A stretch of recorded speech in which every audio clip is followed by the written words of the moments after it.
7 consecutive wins at Old Trafford for the first time since 2017. Ten Hag is truly building something at Manchester United, and all he needs is the backing of the board and the owners, because this manager is special, some of these players are special, and right now we are the home of the best midfielder in the world, Casemiro. Right now there's no one I'd want playing midfield more than Casemiro. He is an absolute tank. Casemiro was everywhere, most key passes, was actually doing the most on the ball but off the ball, cleaning everything up. What can't Casemiro do? Because I don't know. I generally think I could tell Casemiro to play left wing and he'd play like Mbappe. He's just, I'm joking, but he's just absolutely incredible, Casemiro. Absolutely incredible. I cannot believe how good he is, and I say that every week, but the fact that he's consistently dropping 8, 9, 10 out of 10 performances, he's controlling the midfield. We've gone from Fred to Casemiro and Eriksen, and the difference in our play is just so obvious. You can say it's only Nottingham Forest, but they beat Liverpool. Every game in the Premier League is difficult. But since Casemiro's come into our midfield, I think we've lost one game. Is that it? Or dropped points in one game? Or did we lose one? I think we lost that Jamie on Real Sociedad. Doesn't count. Stupid penalty. But he's been so good. I actually cannot get my head around how good Casemiro is. How he just controls the game, how he's everywhere, how he can do everything. And I think we signed this guy. This guy wanted to come to United. And people were saying on Twitter, United have got no pull, Gakpo rejected us for Liverpool. No, Gakpo wanted United. We didn't pay the money. Man United's got pull because Casemiro wants to come here.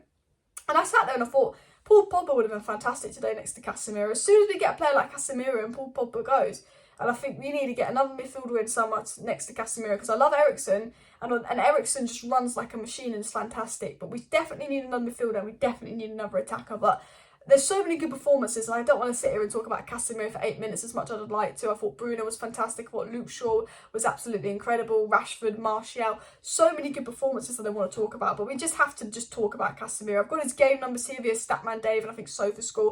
104 touches, 85% pass accuracy, 74 passes, 7 long balls, 5 tackles won, 3 clearances, 3 key passes, 2 interceptions, 1 block and an assist.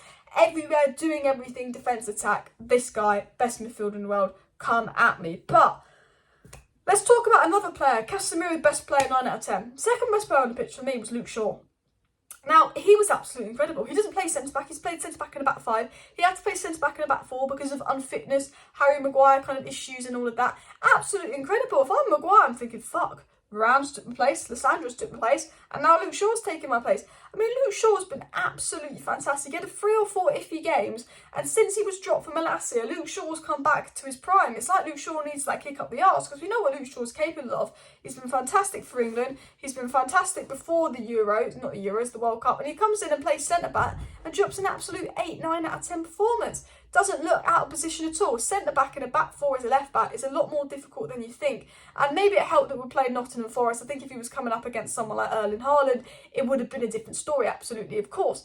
But very, very well controlled. And, Luke Shaw had the most touches, most involvement in the game. Very good at playing the ball out of the back. Gives me Lisandro Martinez vibes. I'm very comfortable with Luke Shaw playing centre-back again. Very comfortable. Was nervy at first. Thought he could do it in a back 5. Not sure about back 4. But I didn't notice much of a difference from Lisandro to Luke Shaw, and Sandro is an absolutely incredible player who's going to come back in. And people say it's only Nottingham Forest, and it is only Nottingham Forest, but it's the Premier League. You beat what's in front of you. You can only judge what's in front of you. And the fact that we're missing Lisandro Martinez had a few injuries and illnesses, very thin. We had to play 3 fullbacks in defence, and we won that game so comfortably, so controlled. There's a lot to be positive about. Anthony didn't show up, but Martial and Rashford did.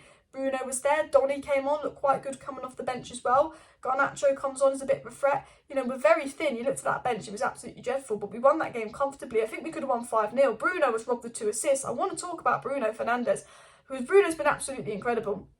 I mean, do that little flick at the end, doing the little Rabona, doing all these skills and all of that as well. I mean, Bruno, wow. The thing about Bruno is he's getting less goals and assists. He's not stat padding like he used to stat pad, but he's playing better. He's making things happen. Anthony almost scored, Rashford almost scored, Bruno putting some really good passes. really involved in the game, especially that second half. He's been looking good off the right-hand side, been brilliant at the World Cup. And I've said, I have a feeling Bruno's going to just end the season so well. I have a feeling Bruno's just going to have a really good second half of the season. He's been good the last month or two. Just before the World Cup, he was finding some good form. And I think he went through a period where he was rushing himself. He was treating the football like a hot potato. He'd maybe been overused. And I think Ten Hag's coached him. And the one thing I want to say before I get into any of my next points is these players are being coached.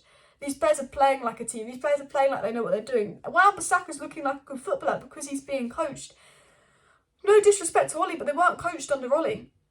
Look at Rashford, his positioning, the runs he makes, his intelligence is all round improved. Martial's all round improved. Bruno's decision making is all round improved. Delo's looked good, obviously didn't play today. Wan-Bissaka's looking like a footballer again. Luke Shaw's back to his best. De Gea's coming off his line. But I have to say the most noticeable coaching is in attack. You have to give Benny McCarthy some kind of credit because Rashford and Martial looking very good at it. Attack looking very good at it. But we can see these players are being coached. These players we're building something. These players are improving. They're being coached. They're playing a specific way. And this is why I'm pleading with the United board. Please invest in Ten Hag. Please do something for Ten Hag because this team, they're proving they're being coached, they're playing well. Bruno is making good decisions. Like something special is being built. Ten Hag is building something special. I think that Ten Hag just needs the backing and new owners in Ten Hag. I think is a recipe to bring United back.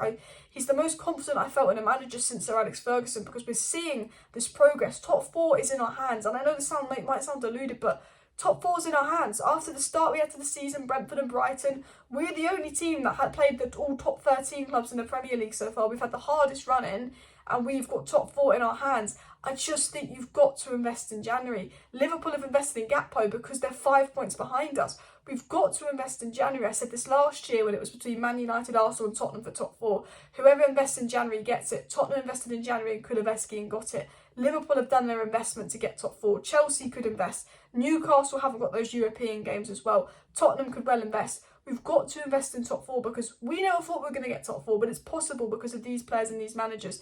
And we've lost Ronaldo, we saved 20 million in wages. We need to get another attacker in because we cannot be subbing Elanga off the bench. He needs a championship loan. So board, please back Ten Hag. Please just sign someone and sign someone that's not awful. Because Rashford and Martial back like 2019-20 vibes was really good from Martial today, really good movement, really good from Marcus Rashford, goal and assist for Rashford, almost got another goal, looking incredible, playing with confidence as well. It gives me 2020 vibes. Ten Hag has brought them back. Like you just got to be happy for Rashford and Martial, like looking good. I'm happy watching them play and I just think we know what they're capable of.